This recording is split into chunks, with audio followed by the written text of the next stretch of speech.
네, 안녕하세요. 삼성 SDS 스퀘어 인사이트 홍해 물류 리스크 진단 및 대응을 위한 긴급 웨비나에 참석해 주신 여러분 반갑습니다.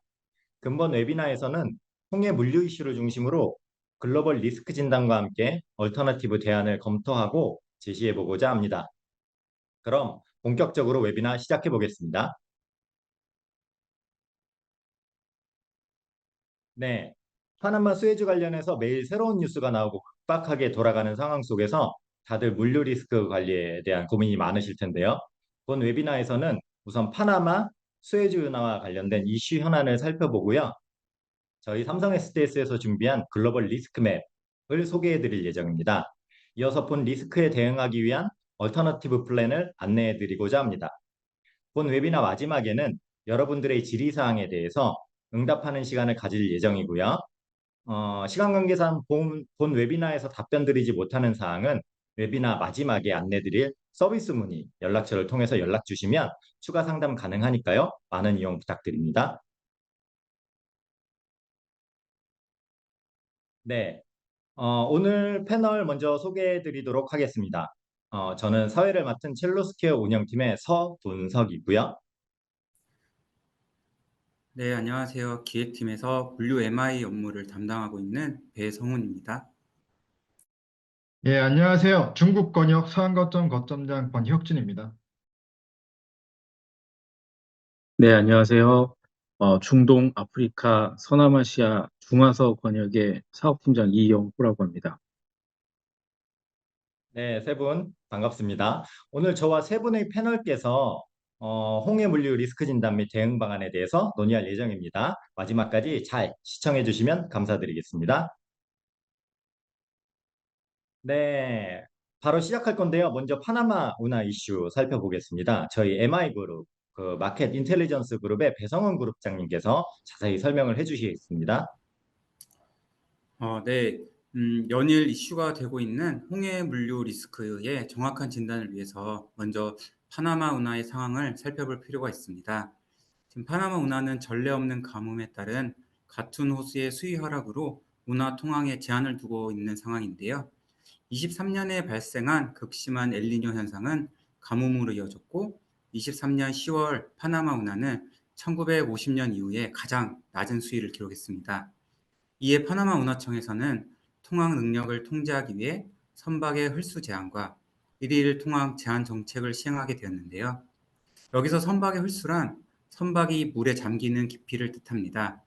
지금 파나마 운하청에서는 기존 홀수인 55피트에서 현재 43.5피트로 홀수를 제한하고 있습니다. 또 파나마 운하를 이용하는 컨테이너 선사들은 일단 대형 선박용의 신설 관문 운항률이 되게 높은데요. 가뭄에 따른 홀수 제한 이슈 리스크를 회피하고자 선사들은 네오 파나막스급 선박의 중량을 줄이거나 아니면 파나막스급 선박으로 분할 선적을 하고 있고, 이는 현재 파나마 운하에서 대기 시간에 영향을 미치고 있습니다. 또 더불어 일일 통항 선박수도 제한하고 있습니다. 기존에 36척씩 통항을 하였다면 23년 7월부터는 32척, 그리고 12월에는 22척까지 급격하게 제한을 둔 상황입니다. 여기서 왼쪽 아래표를 보시면 전체 선박의 제한 숫자와 파나막스가 통항하는 올드 관문과 네오 파나막스 선박이 통항하는 뉴 관문의 통항 제한 현황을 한눈에 보실 수 있습니다. 다만 오른쪽 아래 그래프에서 같이 같은 호수 수위가 조금 회복하면서 24년 1월에는 24척으로 통항 선박수가 증가한 점은 다소 긍정적으로 판단됩니다. 이렇게 최근에 호수 수위 회복에도 불구하고 파나마 운하청은 이런 가뭄이 여전히 지속될 것으로 보고 있는데요. 이는 파나마 건기인 12월에서 4월은 우기인 5월에서 11월보다 평균적으로 평년 수위가 낮기 때문입니다. 이에 따라 수에즈 운하 경유 이슈와 파나마 운하 대기 시간 증가 가능성, 또 추가 할증료 부과에 따른 운임 추가 상승 가능성 등이 있으니까 주의 깊게 살펴보셔야 할 것 같습니다. 네, 그래도 다행인 게 지난 12월에 파나마 같은 호수 지역에 비가 조금 와서 일부 수위가 개선되었다고 하는데요. 아무쪼록 빠르게 회복되기를 기대해 보겠습니다. 네, 다음은 그 최근 핫 이슈인 수에즈 지역 리스크 한번 살펴볼까요? 네, 앞서 파나마 운하 이슈로 통항 대기 시간이 늘어나자 선사들은 수에즈 운하를 경유하는 옵션을 선택하게 되었는데요. 하지만 이스라엘 하마스 간 전쟁이 발발했고 이란의 지원을 받는 예멘 반군 후티가 전쟁 종식을 이유로 수에즈 운하로 가기 위한 길목인 바브 알 만다브 해협을 위협하고 있습니다. 11월 14일에 홍해를 지나는 이스라엘과 연관된 모든 선박에 대한 공격을 선언하였고 이후 약 20척의 선박에 미사일 또는 드론 공격이 감행되었습니다. 선사들은 가뭄으로 인한 파나마 운하 이슈에 이어 수에즈 운하 전쟁 리스크까지 발생하면서 결국 아프리카 남단에 희망봉을 우회하는 선택을 하게 되었는데요. 여기서 왼쪽 아래 표를 보시면 파나마 운하 대비해서 수에즈 운하는 리드 타임이 7일에서 10일 정도 더 발생합니다. 그런데 희망봉을 경유하게 되면 파나마 운하 대비해서 리드 타임이 20일 정도 추가로 발생하게 되는데요. 운송 비용도 수에즈 운하 대비해서 15에서 20% 정도 증가할 것으로 예상되고 있습니다. 결국 이렇게 늘어나는 운송 비용은 해상 운임의 급등으로 이어지고 있는데요. SCFI 종합지수는 12월 초 대비해서 12월 말에 74% 정도 상승을 했고 SCFI 북유럽 운임은 217%나 급등하였습니다. 국제 유가도 홍해 긴장이 고조되면서 12월 26일 기준으로는 12월 월중 최고치를 기록하였는데요. 이렇게 상승하는 국제 유가는 인플레이션의 재확산 우려로도 이어지고 있습니다. 더불어 홍해 사태가 장기화되면 화주들은 고가의 상품 부문에서 해상에서 항공으로의 물량 전환이 일어날 가능성도 있으니까 항공 운임 영향도 면밀히 살펴봐야겠습니다. 파나마 수에즈 양 운하에서 전반의 지정학적 위험이 지속되고 있는데요. 저희 삼성 SDS에서는 어떻게 대응을 하고 있는지 다음 장에서 말씀드리겠습니다. 네, 본 지도는 삼성 SDS의 글로벌 리스크 맵이라고 하는 건데요. 삼성 SDS의 글로벌 컨트롤 센터 GCC라는 게 있습니다. GCC에서 센싱한 정보를 기반으로 매주 리스크 맵을 업데이트해서 배포를 해드리고 있습니다. 저희 삼성 SDS는 전 세계 7개 권역, 36개국, 56개 거점에서 센싱한 리스크를 실시간으로 모니터링하면서 물류 이상 상황에 대응하고 있는데요. 본 리스크 맵을 통해서 전 세계 주요 이슈 사항과 대안 라우트를 가시적으로 한눈에 확인하실 수 있습니다. 제가 설명을 좀 드릴게요. 우선 주황색 느낌표 부분이 주요 리스크가 발생한 지역을 표기한 거고요. 우선 지도 우측 파나마 지역을 살펴보겠습니다. 앞서 배성원 그룹장님께서 발표해 주신 것처럼 같은 호수 가뭄으로 인해서 통항 제한 및 적체가 발생하고 있고요. 다행인 건 12월에 강수가 좀 있어서 일부 수위가 개선됐고요. 덕분에 올 1월에는 부킹 슬롯이 하루 24척, 기존 대비해서 모선 2척 정도 통행량이 늘어난 상태입니다. 그리고 지도 가운데 부분으로 이동을 해보면요. 지난 1월 1일에 일본 이시카와현에서 진도 7.6의 강진이 발생을 해서 피해가 지금 속출한 상황인데요. 때문에 물류 시설에도 피해가 있었고 현재는 복구 작업을 진행 중이지만 시간이 좀 걸릴 것으로 보입니다. 인도로 가보겠습니다. 인도는 1월 1일부터 문바이 광역권 트럭 운전사 파업이 진행이 되었는데요. 현재는 지역별로 트럭 운송이 재개되고 있다고 하니까요. 참고해 주시면 되겠고요. 좌측 하단의 남아공 지역은 작년 하반기 내내 기상악화 및 크레인 고장으로 인해서 적체가 지금 심각한 상황인데요. 점차 개선되고는 있지만 아직까지 적체가 해소되지 않은 상황으로 보입니다. 저희 남아공 거점에 확인을 해보니까 당분간은 항만 적체가 지속이 좀 되겠고요. 3월경에나 해소될 것으로 전망을 하고 있습니다. 위에 유럽으로 가보겠습니다. 러시아 우크라이나 전쟁은 잘 아시다시피 아직 진행 중인 상황이고 이로 인해서 현재는 흑해 연안 지역 서비스가 어려운 상황입니다. 그래서 북유럽 우회 경로를 활용해서 트럭이나 철송 연결을 하거나 TSR, TCR을 활용해서 벨라루스를 경유해서 유럽으로 연결하는 방법이 있으니까요. 참고 부탁드립니다. 스페인은 오늘이죠. 1월 5일부터 항공수화물 처리 노동자들의 전국적인 파업이 예정되어 있는데요. 이런 것도 항공화물 운송에 영향이 있을 것이기 때문에 예의주시해야 하겠고요. 아이슬란드는 지난 12월 18일에 분할을 시작했습니다. 분할을 시작한 후에 아직까지는 북유럽 항공 운송에 영향을 끼치고 있지는 않지만 향후 대규모 화산 폭발이 진행되는 경우에는 북유럽 지역 전체 항공 운송에 영향이 있을 수 있기 때문에 지속적으로 동향을 모니터링하고 있습니다. 마지막으로 스웨즈 지역인데요. 잘 아시겠지만 이스라엘 하마스 전쟁 여파로 인해서 예멘 후티 반군이 상선들을 지금 무차별 공격을 하고 있거든요. 머스크에서는 지난주까지 홍해 서비스를 재개한다고 발표했다가 12월 30일 날 머스크 항저우 모선이 또다시 미사일 공격을 받으면서 다시금 희망봉우의 서비스로 변경이 된 상태입니다. 네, 여기까지 리스크 말씀을 드렸고요. 지금부터는 그 전 세계 주요 지역 리스크 관련해서 몇 가지 대응 방안을 말씀드릴 건데요. 우선 북미 동안의 경우에는 기존에 파나마를 경유해서 서비스가 되었었는데 현재는 가뭄으로 인해서 통행량이 제한되고 있으니까요. 파나마 우선 통항권을 가진 선사들이 있습니다. 우선 통항 슬롯을 가지고 있는 머스크나 MSC, 짚라인 위주로 배선을 진행하시면 도움이 될 것 같고요. 그 외에 이제 북미 서남구를 통해서 레일이나 트럭으로 환적 서비스를 활용하면 내륙을 통해서 동안 지역으로 연결하는 방법이 있거든요. 보통 리드 타임의 경우에는 팀 트럭이 가장 짧은데요. 동안까지 3일 정도가 소요가 되고요. 싱글 트럭은 일주일 정도, 그리고 레일과 트럭을 병행해서 사용하면 환적 시에 일부 적체가 있을 수 있어서 2주 정도 소요되고 있습니다. 당연히 비용적인 측면에서는 레일과 트럭을 병행해서 활용하는 게 저렴하고요. 팀트럭킹의 경우에는 리드 타임을 단축시킬 수는 있지만 비용이 많이 소모되는 점 참고 부탁드립니다. 그리고 파나마 이슈로 인해서 많은 선사들이 수에즈로 우회하는 경로로 북미 동안 서비스를 변경했는데요. 현재는 후티 반군의 무차별 공격으로 인해서 희망봉으로 우회하는 경로로 서비스를 제공하고 있습니다.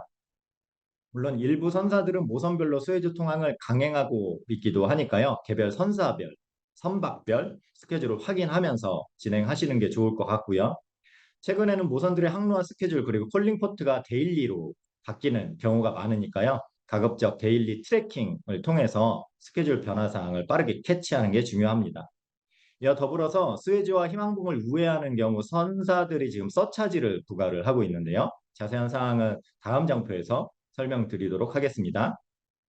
참고로 기존 파나마를 통해서 북미 동안으로 서비스하던 것을 스웨즈 운하를 우회하면 기존보다 리드 타임이 약 7일 정도 추가로 소요가 되고요. 거리는 4,000km 정도 늘어나게 됩니다.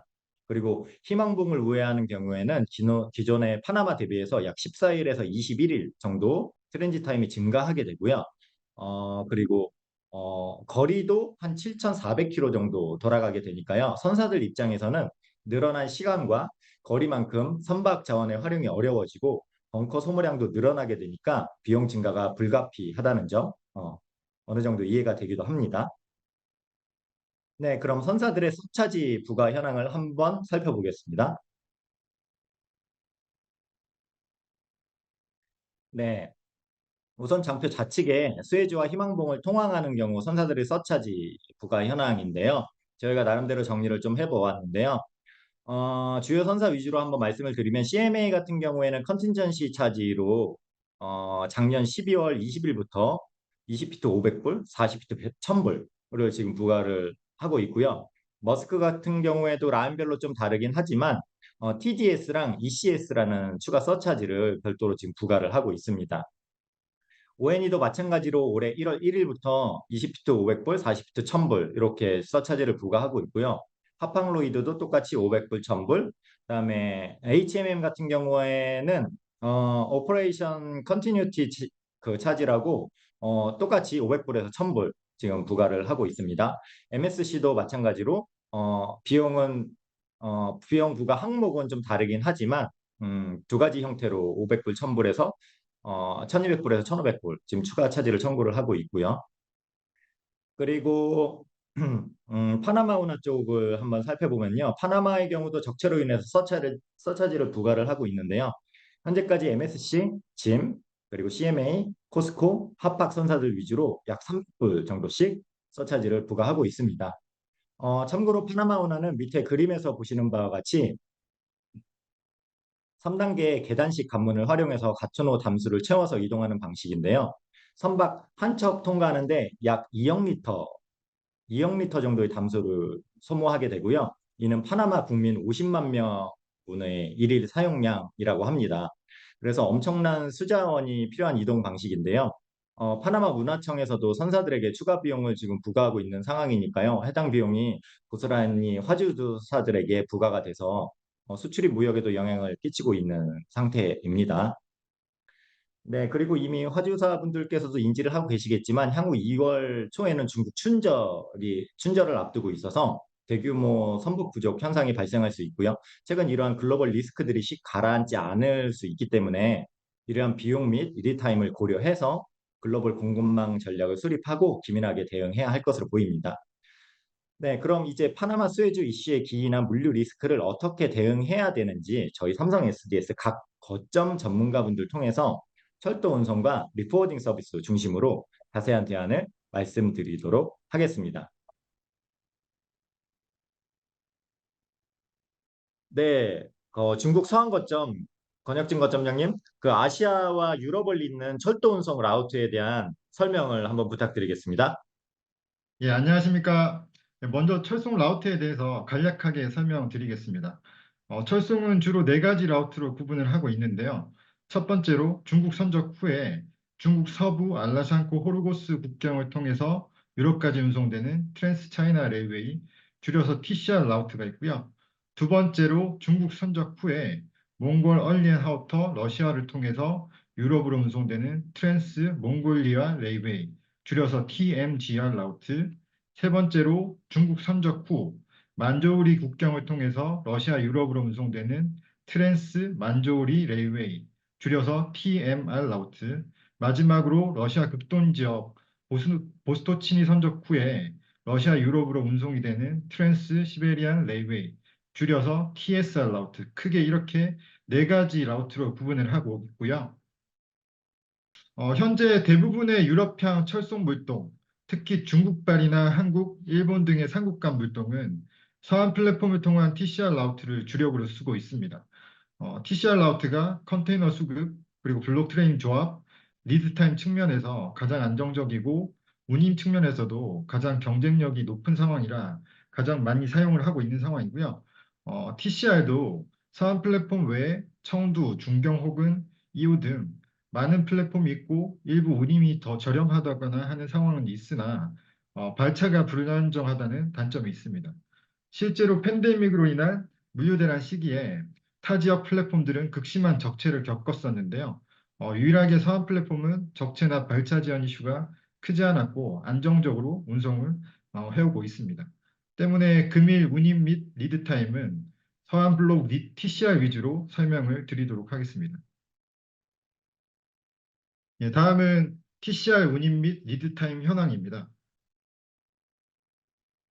왼쪽 그래프를 보시면 철송운임 지수 및 회사운임 SCFI가 2023년 하반기 기간에는 약 4,000불 정도 차이를 유지를 했었는데요. 홍해 선박 피격 사건 이후에 해상운임이 수직 상승하면서 철송운임과의 갭이 빠르게 축소가 되고 있는 상황이고요. 철송 역시 현재 상황에 맞춰서 운임 인상을 월별로 하고 있긴 하나 해상운임 인상폭이 워낙 가파른 관계로 현재 추세가 이어진다면 1, 2월 기간에는 철송과 해상 운임 차이가 2,000불대로 좁혀질 것으로 좀 예상을 하고 있고요. 철송 수요도 그에 따라서 좀 올라갈 것으로 예상을 하고 있습니다. 오른쪽 표는 현재 철송 운임 및 리드타임 현황이고요. 한국발 인천포트 선적, 목적지 유럽까지 철송 플러스 해상 복합 운송 기준으로 7,800불에서 9,200불 가량으로 보시면 될 것 같고요. 리드 타임은 24일에서 30일 수준을 좀 보이고 있습니다. 현재 철송 서비스는 적체나 선복 등의 문제가 전혀 없는 상황이고요. 정상적으로 사용이 가능하십니다. 다만 해상운임 상승, 선박들의 희망봉 경유에 따른 리드타임 증가로 23년 12월부터 중국발 유럽향 화물들은 일부 철송 전환이 되고 있고요. 그에 따라서 향후 철송 운임도 월별로 인상이 될 것으로 보이고요. 리드타임도 국경 적체 등에 따라 일부 증가될 수가 있어서 운임이나 리드타임 모두 버퍼를 두시고 보시는 것이 좋을 것 같습니다. 예, 이상입니다. 네, 그 철송으로 물량이 몰리면 뭐 발차 지연이나 운임 인상이 또 있을 수도 있겠네요. 네, 자세한 설명 감사드리고요. 저희 삼성 SDS는 고객사 긴급 물량에 대해서 이미 유럽향 TCR 서비스를 안정적으로 제공을 해드리고 있습니다. 편하게 문의 주시면 좋은 운임과 서비스를 제공해 드릴 수 있을 것 같습니다. 네, 다음은 CN에어 리포딩인데요. 중화석 원역 이영호 팀장님 설명 한번 부탁드립니다. 네, 이번에는 그 두바이를 경유하는 CN 에어 라우트 관련해서 설명을 드리겠습니다. 먼저 CN 에어 서비스라고 하는 거는 출발지에서 두바이까지는 해상으로 운송을 하고 다시 두바이에서 최종 목적지까지 운송은 항공을 사용해서 하는 서비스를 말하고 있고요. 이 CN 에어 서비스를 위해서 두바이가 천혜 입지 조건을 갖고 있습니다. 그래서 이 부분에 대해서는 다음 장에서 좀 설명을 드리겠고요. 먼저 CN 에어 서비스의 비용과 리드 타임 부분에 대해서 설명을 좀 드리겠습니다. 24년 1월 현재 중국에서 동유럽으로 가는 40피트 컨테이너의 경우에 선임이 한 4,800불에서 5,300불 정도로 되어 있고 만약 이 해상 컨테이너가 이제 홍해를 지날 때에는 정상 리드 타임이 35일 정도 소요된다고 선사 홈페이지에는 공지가 되어 있습니다. 그런데 하지만 희망봉을 만약에 경유하는 경우에 이보다 18일에서 많게는 20일까지 더 소요가 되고 있고, 즉 최종 리드 타임이 최대 55일까지 걸리는 그런 상황입니다. 그런데 이 두바이 CN 에어 리포딩을 활용했을 경우에는요, 중국에서 두바이 제베랄리 포트까지 약 20일이 소요되고, 제베랄리에서 이 해상 컨테이너를 양화하고 컨테이너를 오프로드하고 그리고 다시 팔레타이징 하는 준비하는 구간이 약 1일에서 2일, 그리고 두바이 공항에서 유럽 주요 지역까지 연결되는 게 1일 이렇게 소요돼서 전체 리드 타임이 한 23일 정도 소요될 것으로 예상을 하고 있습니다. 비용 관점에서 봤을 때 중국 두바이 구간의 해상 선임, 그리고 두바이 내에서 핸들링 비용, 그리고 마지막 구간인 두바이에서 최종 도착지까지의 항공 운임으로 구분이 되고 홍해를 통과하는 해상 운임 대비했을 때 약 2.5배에서 3.5배 가량 높을 것으로 예상이 되고 있습니다. 하지만 그 두바이 제베럴리 포트가 지연이 없다는 점, 그리고 두바이 공항이 유럽 또는 아프리카 주요 지역까지 항공 캐파가 충분히 어, 보장이 된다는 점, 그리고 이런 것으로 인해서 별도의 지연이 없을 것으로 예상이 되고, 두바이 리포딩은 정확한 리드 타임 내에 도착지에 배송되어야 하는 긴급 화물에 대해서 메리트가 있는 운송 대안이 될 것이라고 생각하고 있습니다. 또 CN 에어를 설명을 드렸지만 여기에 CN 에어뿐만 아니라 CN 트럭, 에어앤 에어 뭐 이런 식으로 추가 활용도 가능한 상황입니다. 다음은 두바이의 지리적인 이점과 리포딩 프로세스에 대해서 소개를 드리겠습니다. 먼저 두바이는 아프리카, 중동, 유럽 지역의 게이트웨이 역할을 하고 있고요. 22년 기준 전 세계에서 연결성이 가장 좋은 어, 공항으로 순위에 오른 바 있습니다. 또한 두바이의 지리적인 장점을 설명할 때 두바이에서 항공으로 8시간 이내에 전 세계 인구의 3분의 1 이상을 만날 수 있는 굉장히 어, 지리적인 장점이 있다고 소개를 하고 있습니다. 또한 공항하고 항만 같은 인프라 측면에서 봤을 때 두바이가 갖고 있는 제베랄리 포트는 21년 기준으로 13.7 메가 TU 를 처리한 전 세계 9위 규모의 해상 포트이고요. 중동에서 가장 큰 해상 포트입니다. 두바이 공항 같은 경우는 22년 기준 탑승객 기준으로 세계 1위 공항을 차지하고 있고요. 이런 해상 포트와 항공 포트의 장점을 활용해서 두바이까지 해상 운송을 하고 다시 최종 목적지까지 항공으로 연결했을 때 안정적인 리드 타임으로 공급이 가능하다고 생각합니다. 마지막으로 CN에어 리포딩 프로세스를 좀 살펴보면요.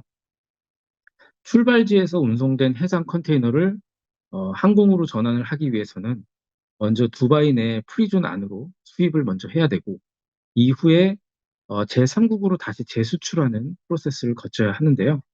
프리존 수입 시에는 IOR이라는 임포터 오브 레코드 프로세스를 거쳐야 되고 다시 수출 시에는 EOR 엑스포터 오브 레코드라는 프로세스를 반드시 거쳐야 합니다. 이때 고객사는 두바이 내에 법인체가 없이도 두바이 프리존 내 프리존 법인을 활용해서 이 리포딩 프로세스를 처리를 하실 수 있고요.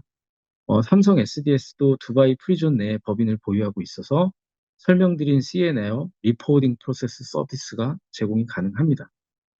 다큐먼트 관련해서 좀 설명을 드리면요.